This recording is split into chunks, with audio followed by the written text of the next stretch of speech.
What if I told you that the most horrifying story ever recorded wasn't fiction, but happened to real people in a real place that still exists today? What if I told you that what you were about to hear was so disturbing that it was deliberately erased from history books, buried by those who wanted to forget that humans could sink to such depths of depravity? The year was 1589, and in the remote village of Peníscola, Spain, something unspeakable was happening behind the walls of what locals called the House of Whispers.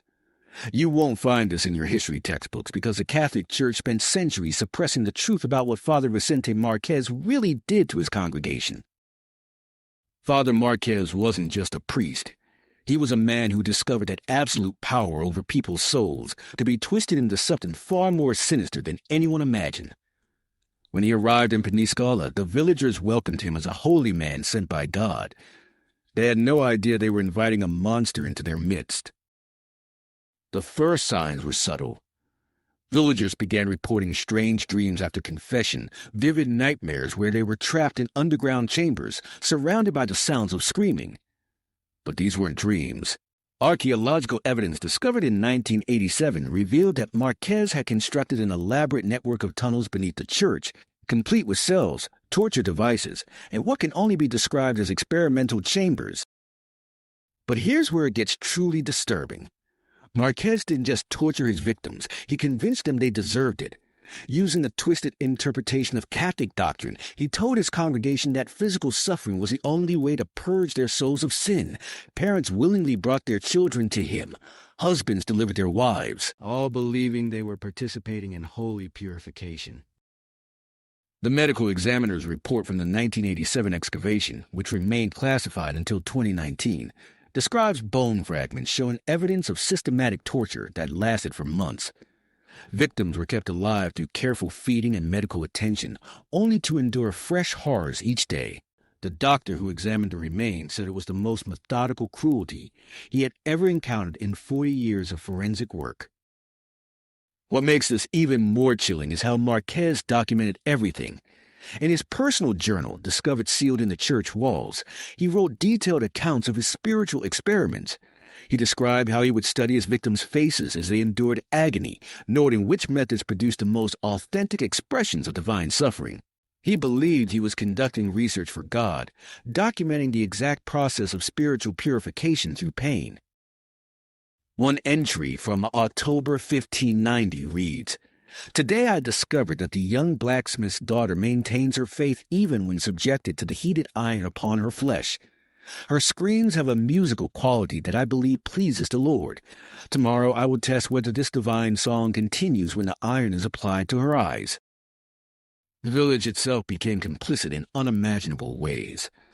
Marquez established a hierarchy among his followers, where those who inflicted the most creative suffering on others were granted higher positions in his twisted religious order. Neighbors began competing to demonstrate their devotion by subjecting their own families to increasingly horrific tortures. Children were taught that love meant causing pain, that mercy was weakness, that screaming was prayer. But perhaps the most disturbing aspect was how Marquez used starvation as a tool of control.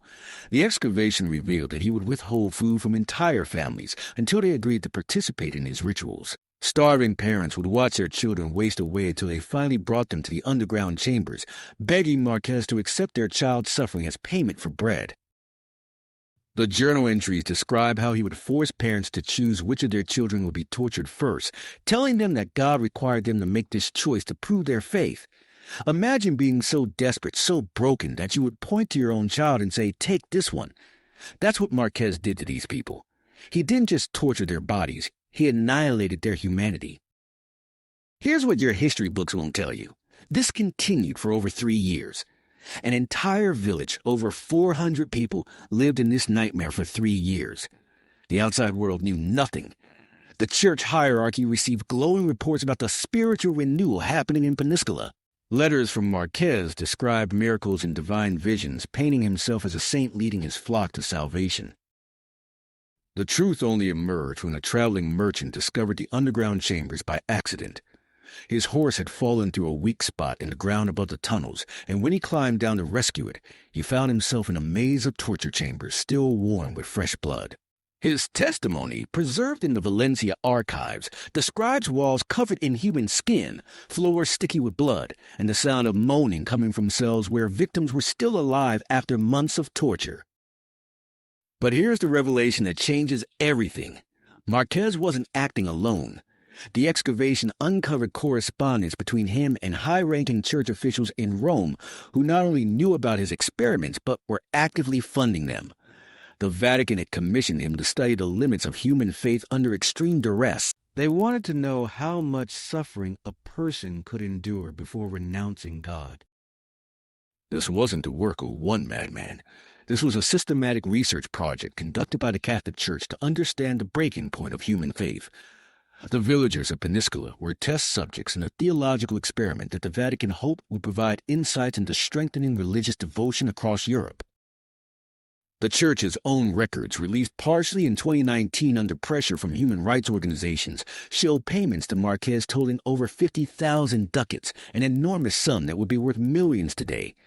They were paying him to perfect the art of torture as a tool of religious control.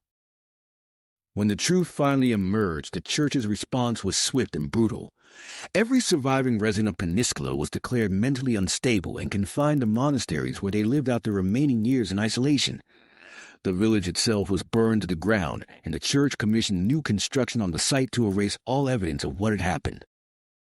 Marquez was quietly transferred to a monastery in Portugal, where he lived comfortably until his death in 1623. He was never punished. He was never even officially condemned. The Church protected him because he had provided them with invaluable research into the psychology of religious submission. The most chilling part of his journal, the final entry before his transfer, reads, "I have learned that there is no limit to what humans will accept if they believe it serves a higher purpose. Pain becomes pleasure, torture becomes prayer, and evil becomes good when filtered through the lens of faith. This knowledge will serve the Church well in the centuries to come." And it did. The techniques Marquez developed were refined and used during the Spanish Inquisition. His research into psychological manipulation through religious authority became the foundation for conversion methods used in the New World. The suffering he inflicted on 400 people in a small Spanish village became the template for religious control that would eventually be applied to millions. Today, Peñasquito is a popular tourist destination. Visitors admire the medieval architecture and beautiful coastal views, completely unaware that they're walking above the remains of one of history's most systematic torture operations. The church built there now sits directly on top of the filled-in chambers where hundreds of people experienced unimaginable agony in the name of God. This is the horror that was erased from history, not because it was too unbelievable, but because it revealed too much about the institutions that shaped our world. The next time you hear about the good old days, when people were more religious, more faithful, more devoted to higher purposes, remember the villagers of Peninsula. Remember that absolute faith, when manipulated by those in power, can transform ordinary people into willing participants in their own destruction. The screams may have stopped centuries ago, but the techniques of control that Marquez perfected continue to echo through human history, hidden in plain sight, waiting for the next person with enough authority to convince others that their suffering serves a greater good.